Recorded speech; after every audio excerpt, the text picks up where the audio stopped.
welcome to NTD China News. I'm Karen Chang. Making headlines this Wednesday, January 2nd, 2013. A deadly workplace accident in Shanghai.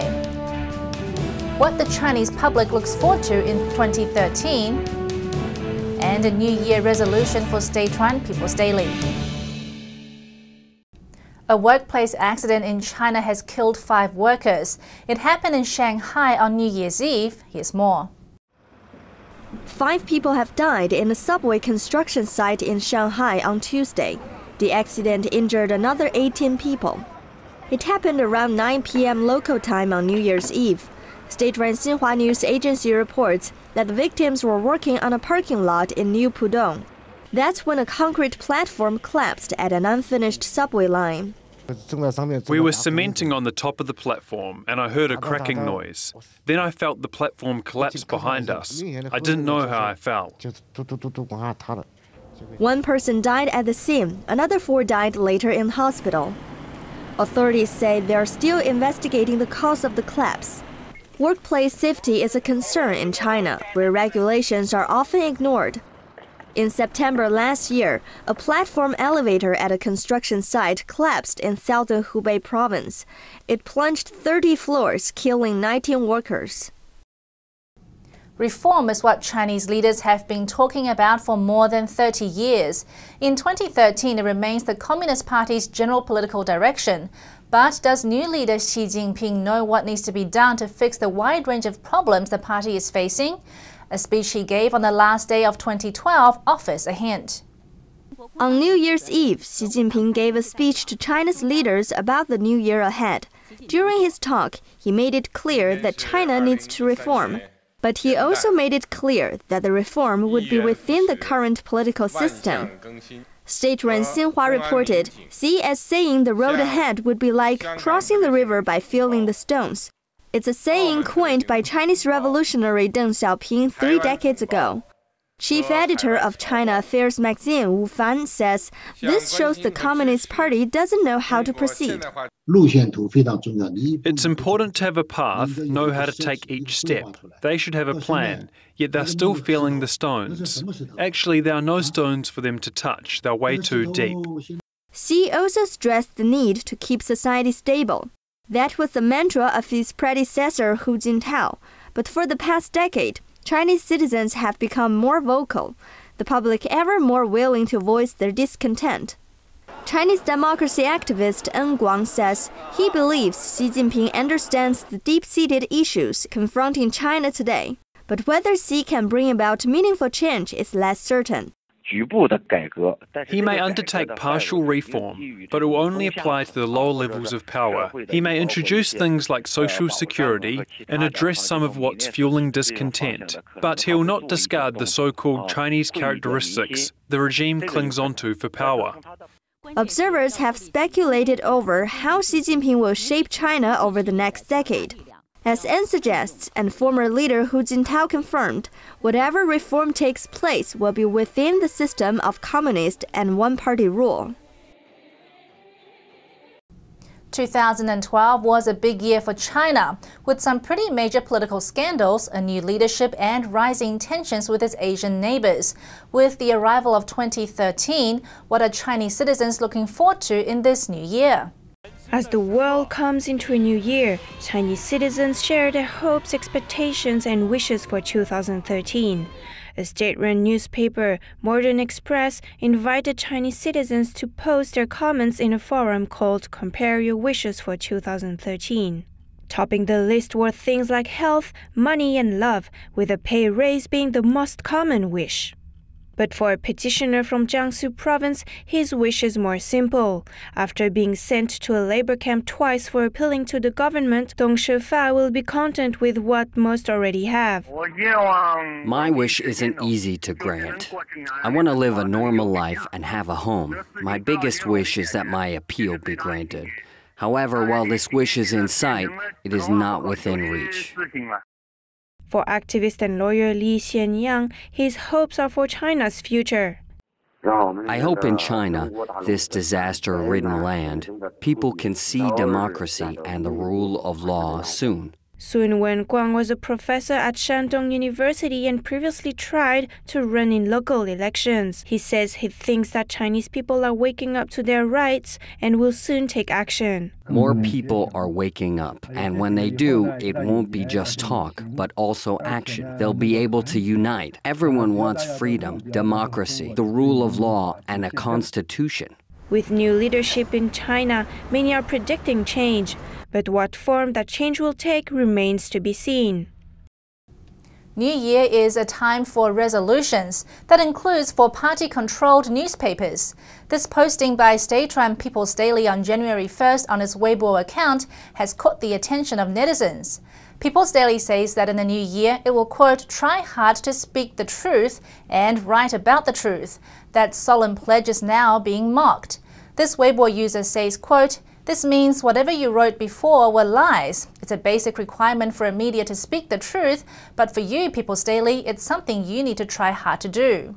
Another writes, that's remarkable. The People's Daily will try hard to speak the truth. People's Daily is an organ of the Chinese Communist Party. The Chinese regime has been expanding the paper overseas in recent years as part of its soft power approach to influence international discourse. And coming up after the break, dozens of Chinese cities now ready to measure air pollution. Yellow turns to red on China's roads. And who lasted in these freezing rooms for 24 hours?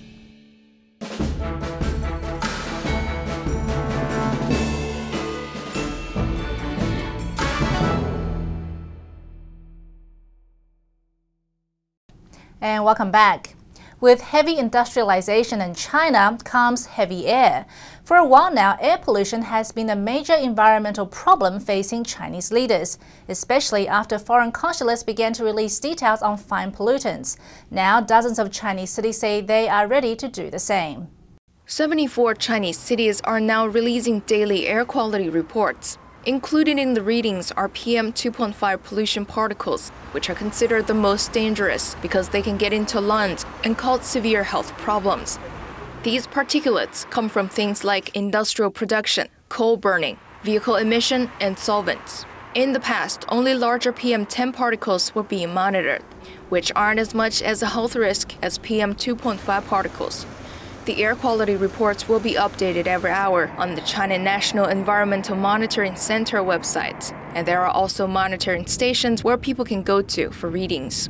Greenpeace and Peking University School of Public Health report the deadliest PM 2.5 particles caused more than 8,500 premature deaths in Beijing, Shanghai, Guangzhou, and Xi'an last year. The Chinese regime attacked U.S. authorities in June for doing independent readings for its embassy in Beijing. The U.S. measured the dangerous PM 2.5 particles, which until January, Beijing did not.